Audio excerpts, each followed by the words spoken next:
Hi everyone, I'm Ben. And I'm Mike. And we write songs together under the name The Kelly Line.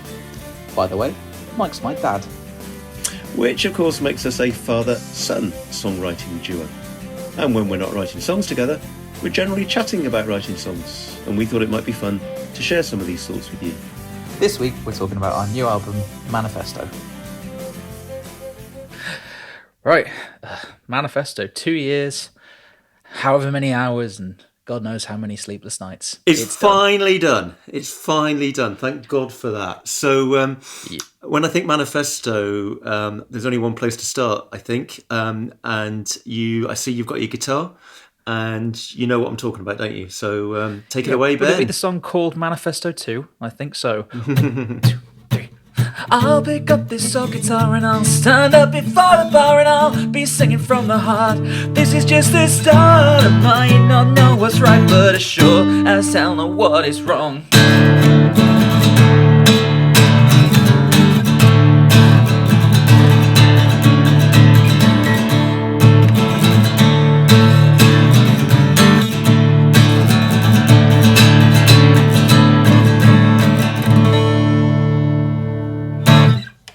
I do love that riff. That's a good riff. And it kind of encapsulates that little bit, everything Manifesto is about, or certainly was about originally. In other words, Manifesto was going to be our take on contemporary issues, what kind of contemporary folk, if you like, what's going on in the world today. And that's what you do. You pick up your guitar and you sing about it, don't you? Yeah, it's a long tradition of folk musicians, if not being part of a revolution, then soundtracking a revolution. Bob Dylan, Jimi Hendrix, different type of thing, still folk music. Yeah, kind of Billy Bragg, go back to your Woody Guthries and your Seegers and your Joan Baez and all that kind of stuff. And it was going to be our take on it. I think that line as well, might not know what's right. I don't think you're claiming, or we're claiming, to have the answers to everything, but it kind of sure as hell know what's wrong. And you look about today, it's 2022, and when we were writing it, so 2018, 2019, it just can't be right that so many people sleep on the streets, sleep rough in the UK in 2022. It's just plain wrong, isn't it? So. Yeah, it would be arrogant to claim that we had the answers and that if you follow the instructions of the Kelly line, then the society will be fixed. But we can definitely say that no, that's not okay. And I think that there has to be a better way. We go out of our way to say that in that early track on the album, that we don't know what's right, but there are certain things that you can't just stay silent about. You have to pick up your guitar and sing. And so the original intention then, Manifesto, way back when, an EP, not an album. And a stripped back Guy and guitar, Kelly line at its absolute roots, really, isn't it? Guy and guitar sort of sound. And so what happened then? Well, when we were planning an EP, we also had in our mind another EP that was a similar vibe lyrically, similar thematically, but definitely more ambitious. Songs like Where Did the Poets Go? I always thought that a song that was that ambitious, musically, from a structural and thematic point of view, needed similarly ambitious music. And I was like, we gotta have drums, we gotta have trumpets, we gotta have strings and everything. And after a while, they just kind of merged into one album length project. And so I took Manifesto 2, that song I just played a bit of, and thought, well, this could be really cool with a horn section, strings, a pounding 4 to the floor kick drum. Accordion, why not? Why not? Some indeed. vocal harmonies. Yeah, and I'm assuming you can do something clever with technology now. Can you sort of stick a clip from the actual track in there? Can you give us a sound of what it actually ended up sounding like? By the magic of technology, here is how Manifesto 2 ended up. I might not know what's right, but I sure as hell know what is wrong.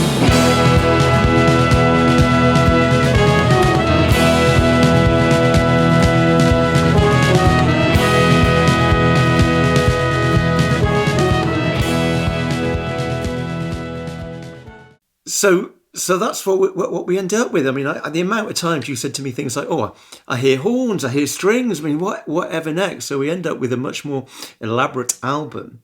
a more ambitious album, I guess, simply because we Yeah. kind of merged two projects into one. Really, Yeah. what you're saying. Yeah, and like it's not like it's two things like stuck together haphazardly. It's still something that like we try to make flow and feed into one another. And it's not like it's 4 or 5 songs that are super dense and busy and ambitious, and 4 songs that are just acoustic guitar and vocals. It's like there's levels between them, but we wanted to capture the spirit of folk, protest folk, but without necessarily being beholden to how it's meant to sound. So go back to the extreme end of the guy and guitar, because there's a track in there that really is just you and the guitar, isn't it? Just vocals and guitar, and it's a kind of song that I associate with you. Actually, I associate with us, Kelly Line. The whole guy and guitar type thing, up tempo. You kind of bit of an edge to your voice, singing about a song we kind of feel passionately about as well. Just for people listening, if you don't know, the song is called Bells, and what it's all about. Bells is a metaphor for token gestures and just hollow words and really serious issues facing the country. This was written, don't forget, before COVID, so kind of before COVID and then going into COVID, but really serious BC. issues. Yeah. And all we seem to get is just a contrived, superficial photo opportunity, and all of a sudden, people, it's like passes for politics. I mean, it's just a nonsense. So Bells is a bit of a rant, I think, in fairness. Yeah. And it's probably you at your best in terms of the sound, but it's a metaphor for a kind of disillusionment, really, with dumbing politics and serious issues down into token gestures. So. You got your guitar, so give us a blast of Bells, because I do like it. For ringing bells won't pay the bills. How's the homeless treat the ill? Find jobs for youngsters on the dole. Put pennies in the begging bowl. Ring out the bells, bring out your dead, but don't ring those bells for me. We rang the bells in victory to celebrate our liberty. Now they ring for vanity, so ring those bells, but don't ring those bells for me. Yeah, that's what I picture when I hear like guy and guitar folk, like protest folk. Is a bit of a bite, bit of a strumming it fast, strumming it hard. And it is a very much a Kelly Line sound, certainly in the early days, guy and guitar, and then all of a sudden, I mean, it's been an interesting project, I think, because it's taken us into territory we've never really been into before, horns and strings and all sorts of bits and bobs. But we have done sort of quieter songs, slowed down kind of songs, and I don't know what you think, but one of my favourite songs on the album is Gravy Train. And if it's not necessarily a sound I would automatically associate with you or us, but it's still a song with a message. It's not a rant in the sense that you're not kind of shouting and screaming into the microphone, but it's a kind of it's a comment about the absurdity, really, and the injustice of hereditary privilege. And I wrote it, I think it was a Conservative Prime Minister that was leaving number 10 Downing Street.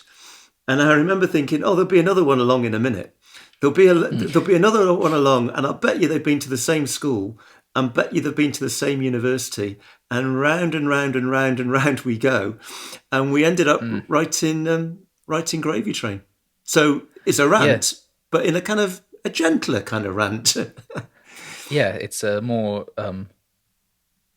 resigned wail into the abyss rather than a kind of angry, shouty rant. It's the type of thing, it's got a kind of tinge of sadness to it. It has, hasn't it? It has. Yeah. You're going to give me a blast? Yeah, sure. I use the tube, you board the gravy train. I walk to work, you write the family name. What goes around is coming round again. What goes around is coming round again. What goes around is coming round again. Definitely not the kind of thing I would have like written for my voice if I was like a session writer, because like it's not something I normally do, and it's probably not the place I'm strongest. But I'm really glad we like persevered and tried. Should I have applauded them, by the way? That was a bit of an awkward silence, wasn't it? And you finished singing. Should I have clapped? What's the social etiquette of these things? I think it's a bit weird if you're just clapping me via the phone. Yeah, let's not do clapping. It's got one of the lines actually. It is a sad song, but one of the lines, one of my favourite lines: "Silver spoon babies become silver spoon men, have their silver spoon babies, and we all start again." And there is that kind of notion of I can't believe that. I can't believe that that's right. But there you go. Not a song I would normally associate with your particular voice. You know, earlier said, finally, because I suppose people will hear Manifesto 1 minute it's not there and the next minute it is. For us, gosh, we have lived with this project for a long, long, long time. Can you remember the beginning? Well, I know that Gravy Train was the earliest song we wrote for Manifesto, and wow, it was it was pretty early. I mean, Groundhog Day was like the third song we ever wrote. You said Gravy Train, then you meant Groundhog Day. Oh yes, sorry, Groundhog Day. Yeah, Groundhog Day was like the third song we ever wrote, wasn't it? I think it dates back. We started writing this song in 2014. And yeah, I know. And there was an event, and you just go, well, hang on a minute, nobody told me that. And there seemed to be like some people who were in the know, and they had this unfair advantage.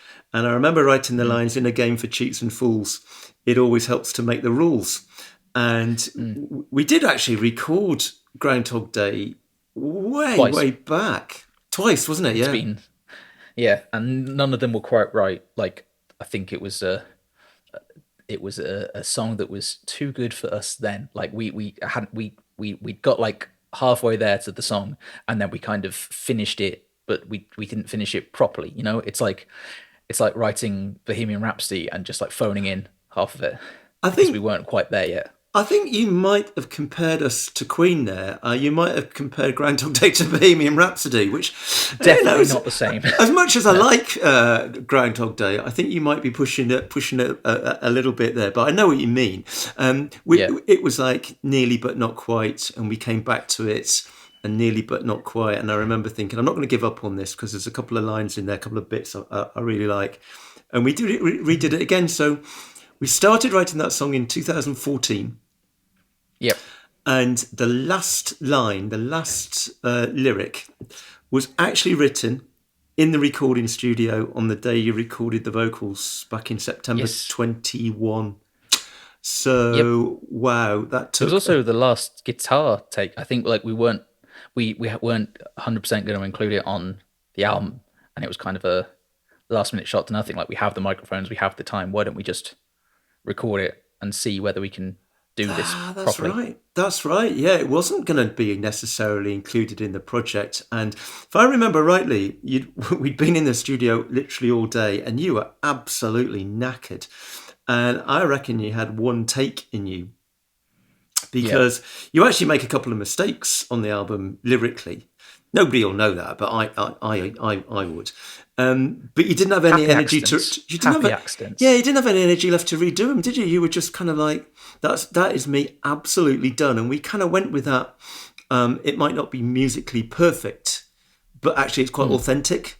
And you go back to where we started this. I'll be singing from the heart, and there's absolutely no question that you were singing from the heart in that. Yeah, it was like all the energy I had left put into this one performance. And then we carried you home. Yeah. Now this is a really interesting bit for me, because not only is it the song that wasn't going to be on the album, but it now is, It was a song that we started writing in 2014 and finished in 2021. But we've also experimented musically like we've never experimented before in terms of trying to capture a certain sound. Do you want to explain Yeah, explain what was going on there? Explain what was going on there.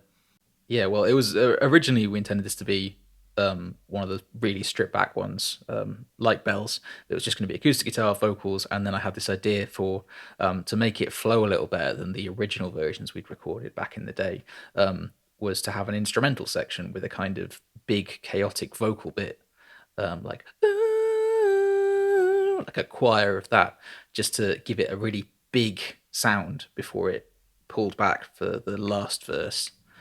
But when I played that to Mike, we were sat in my bedroom at home over Christmas, listening to the mixes I've done so far, and it wasn't right. It was, I think, in Mike's words, it was too nice. So we started doing some experimenting.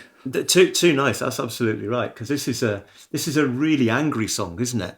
It is an angry song, and you sing it. I mean, I think your vocal take is terrific on this because you get really, really angry, particularly towards the end of the song, and that comes across loud and clear. And then all of a sudden we get this.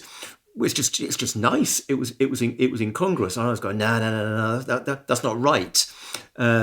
Let's see what we can do. So we ought to set the scene, and people's in my bedroom, like people know where that is. So it's a bit weird if they did, wouldn't it? So you're home for Christmas. That's essentially what it was, and we were going through all the mixes to date.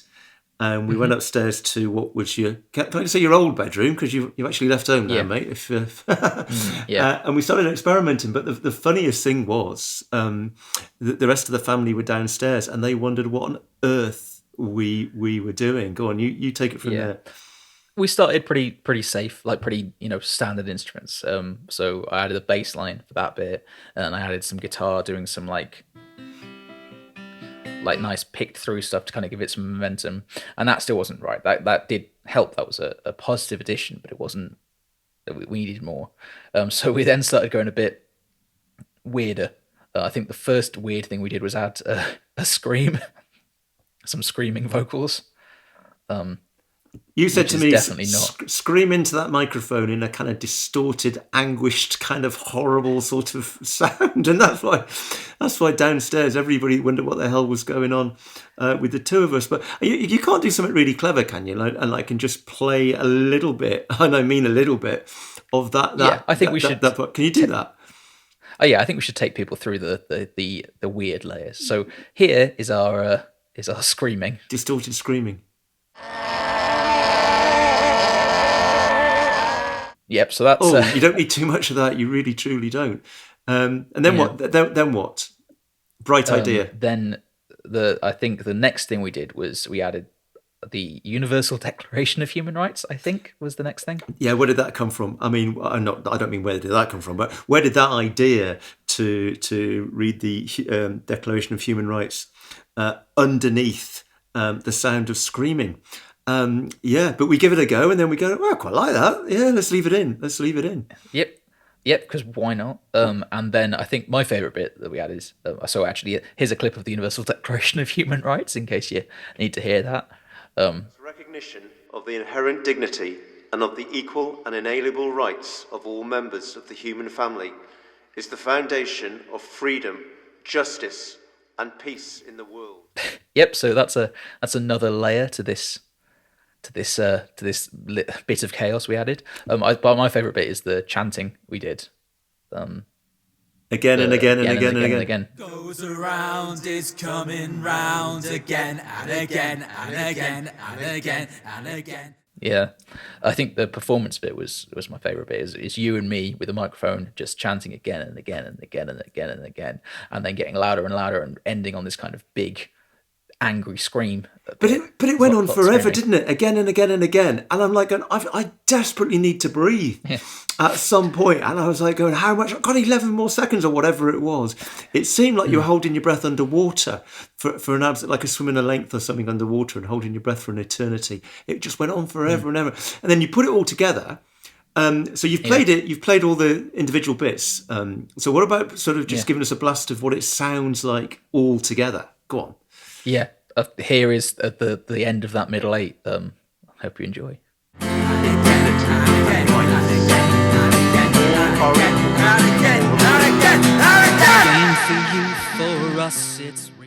Yeah, as you can see, a little bit different from just the guy on the guitar. Yeah, That's and how that, it always was meant to be. what's this? This I'm is glad we yeah, the day after a Glad we guy went and off the guitar and rails. some people screaming. Yes, so we just went upstairs, didn't we? And kind of like day after Boxing Day or whatever it was, and just and when we came down and they said, "So what the hell have you been doing?" You really wouldn't believe us if we actually told you. And we end up with Groundhog Day that was never quite right back in 2014, and we played around with it so many times. I'm so glad I'm so glad we stuck. We stuck with it, and it ends up on the album. So there you go. Yeah. Well, so then we end up with another one of the things that you just drop in on me is things like when you think you've finished. Oh, we need one more song. Yeah. I think it was the right call. Like last minute, I think looking at a possible track list, because we didn't sit down and write a track list and go, this is exactly what it's going to be. We were always ready to be open up until the last minute. But looking at it, I couldn't see a last track. Yeah. I just couldn't see anything that finished it off. So I think it was actually last Christmas 2019, wasn't it? Or 2020? I've completely lost track of dates, to be honest with you. Yeah. But you're right, because I'd always thought about the opening tracks and how the album was going to start. I hadn't really thought about how it was going to end. And then just when we thought we were finished, you said we got to write another song from scratch to end the album. So we end up with Manifesto 3.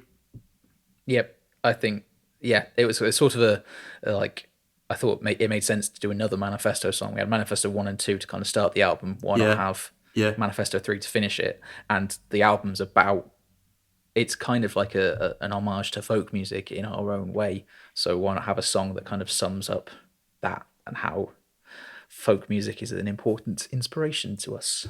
It is. It's kind of a tribute, isn't it? It's our tribute to folk music generally and folk musicians that have kind of influenced, entertained, influenced, informed us over many years, going way back to kind of like folk singers of the past. I'd always have your Dylans and your Joan Baez and not only folk singers, people like Joan Baez, Pete Seeger, activists as well, that actually issues that they believed in, not only did they sing about it, they actually did something about it. And absolutely kind of hats off to those kind of people. But right the way through to, you've already mentioned Billy Bragg, and I definitely would include Billy Bragg in that vein. Who else? Who we missed out?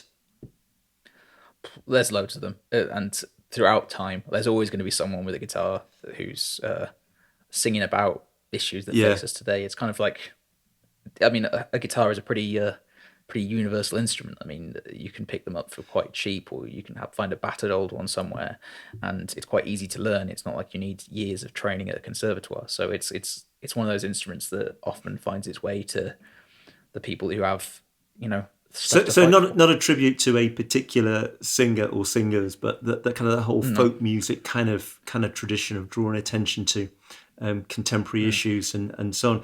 And we end up with what we know as Manifesto 3 and all the bells and whistles. Yeah.